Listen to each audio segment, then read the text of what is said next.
Every night you lose consciousness, your body becomes paralyzed and your brain starts rewriting your memories. You have been doing this your entire life and you assumed it was safe. It is not. And the people who study influence, coercion, and control figured that out a long time before you did. There is a classified government document, declassified in 1997, that describes exactly how to use your sleep against you. It was used on prisoners. It has been used in cults. And versions of the same technique appear in documented cases of domestic abuse happening right now in ordinary homes. Tonight, when you fall asleep, your brain will do something extraordinary. Here is what that actually looks like. And here is exactly who has been paying attention. Most people think of sleep as the absence of experience. You close your eyes, the world stops, and you wake up restored. But neuroscientists have known for decades that sleep is one of the most active and vulnerable states your brain ever enters. During a full night of sleep, your brain cycles through 4 distinct stages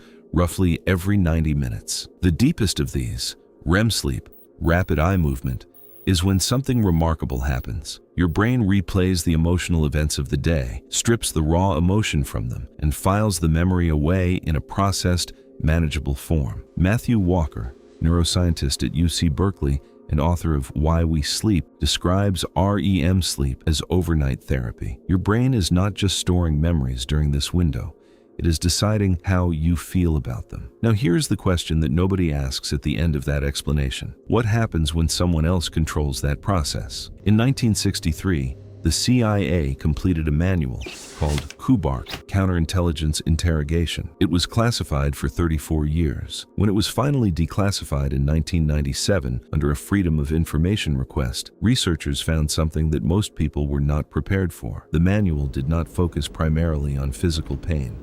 It focused on sleep. The document described in clinical bureaucratic language how systematic sleep disruption produces, and this is a direct summary of its contents, a regression to more primitive levels of mental functioning. The subject becomes confused, emotionally destabilized, and critically unable to evaluate whether the information they are receiving is true. After 72 hours without uninterrupted sleep, the prefrontal cortex, the part of your brain responsible for critical thinking, skepticism, and decision-making, begins to shut down in measurable ways. Brain imaging studies show activity in this region drops dramatically after sustained sleep deprivation, while the amygdala, your threat and emotion center, becomes hyperactive. The result is a brain that feels everything intensely and can evaluate almost nothing clearly. This is not an accident. This is a feature, not a bug, from the perspective of anyone who wants to control what you believe. But what the CIA was doing to prisoners in interrogation rooms was not invented in a government facility. It was borrowed from somewhere much older, because the same technique had already been running inside high-control religious groups for decades, and the results were almost identical. In the 1970s, People's Temple members living in Jonestown, Guyana, under Jim Jones, were kept on schedules that allowed between 4 and 5 hours of sleep per night. This was not accidental overcrowding or poor planning. Former members who survived describe it consistently. Nights were interrupted by what Jones called white nights, emergency drills held at 2 or 3 in the morning, where members were woken, assembled, and subjected to hours of sermons, confessions, and loyalty tests. By the time dawn came, exhausted members were receiving Jones's instructions with brains that could no longer mount effective resistance to them. Deborah Layton, one of the survivors, wrote in her memoir, Seductive Poison, that in the final months she could no longer tell the difference between what she had decided and what she had been told to decide. The voice giving her instructions had become indistinguishable from her own internal thoughts. This is the end point the sleep deprivation was designed to reach. Psychologists who study coercive control call this process thought insertion, the point at which an external voice has been repeated so many times in a state of such sustained cognitive depletion that the brain begins to experience it as originating from inside. And here is where this stops being a story about cults and starts being a story about something much closer to home. Stephen Hassan, a former Unification Church member turned cult recovery counselor, has documented the same sleep disruption pattern across dozens of high-control groups ranging from large religious organizations to small two-person relationships. Yes, 2 people. The pattern appears in documented cases of intimate partner coercive control, a partner who starts arguments late at night, who needs to process things at 1 a.m., who calls repeatedly if you try to sleep early, who wakes you to revisit a conversation you thought was finished. Each individual incident looks like emotional immaturity or poor boundaries. The cumulative effect on the brain is functionally identical to what the CIA was doing in interrogation rooms. A sleep-deprived brain cannot accurately assess threat. It cannot hold a coherent argument together long enough to defend itself. It confuses emotional intensity for truth. It becomes, in the language of the KUBARK manual, susceptible to suggestion. But the most disturbing part of this is not what happens when you are awake and exhausted. It is what happens the moment you finally fall asleep. Here is something Matthew Walker's research makes uncomfortably clear. REM sleep does not just process your memories, it reconsolidates them. Every time you sleep, your brain rewrites what you remember about what happened. Under normal circumstances, this is healthy. The emotional sting of a bad day fades after a good night of sleep because your brain has processed and reframed the experience. But what happens when someone has spent weeks or months controlling the narrative around your experiences while you're awake? What happens when every conversation, every argument, every moment of doubt has been systematically reframed by another person before you go to sleep? Your brain does not reconsolidate the raw experience. It reconsolidates the version of events you were given. Researchers studying false memory implantation, most notably Elizabeth Loftus at UC Irvine, have demonstrated that the brain cannot reliably distinguish between a memory of something that happened and a memory of something that was suggested to have happened. The neural signature of a real memory and a planted one are, under standard conditions, identical. Sleep makes this worse, not better. Every night of sleep after a gaslighting incident does not give the victim clarity. It gives their brain another opportunity to consolidate the manipulator's version of events as though it were their own perception. Former members of high-control relationships and groups describe this experience with striking consistency. They do not say they were confused about what happened. They say they genuinely remembered it the way their abuser described it. The manipulation had not just changed what they believed, it had changed what they remembered. This is not weakness. This is neuroscience. Your brain was built to trust the people closest to you when it comes to filling in the gaps in your own memory. For most of human history, in small cooperative bands of 20 to 30 people, that was a feature. The people around you were invested in your survival. The problem is that the brain has not updated its trust settings to account for people who are not. Here is what this actually means for you. Sleep is not passive. It is the nightly maintenance window for everything you believe, everything you remember, and everything you understand about yourself and the world around you. The people who study coercive control, whether in government interrogation programs, high-control religious groups, or intimate relationships, figured out a long time ago that if you can control someone's sleep, you do not need to control their mind directly. The mind will do the work for you. Knowing this does not make you paranoid. It makes you literate in something most people never learn to read. If you have ever come out of a relationship, a job, or a group feeling like you could not trust your own memory of what happened, this is part of the reason why. And it is not a flaw in your character. It is a documented feature of human neuroscience that was deliberately exploited. The most important thing you can do with this information is notice the pattern. Late-night arguments that never resolve. Interrupted sleep that someone else seems to benefit from. A version of events that keeps replacing your own. Your brain is not broken. It was just used against you while you were not looking. If you want to understand the next layer of how this works, how manipulators use your waking hours to set up what happens while you sleep, that video is coming. Make sure you are here for it.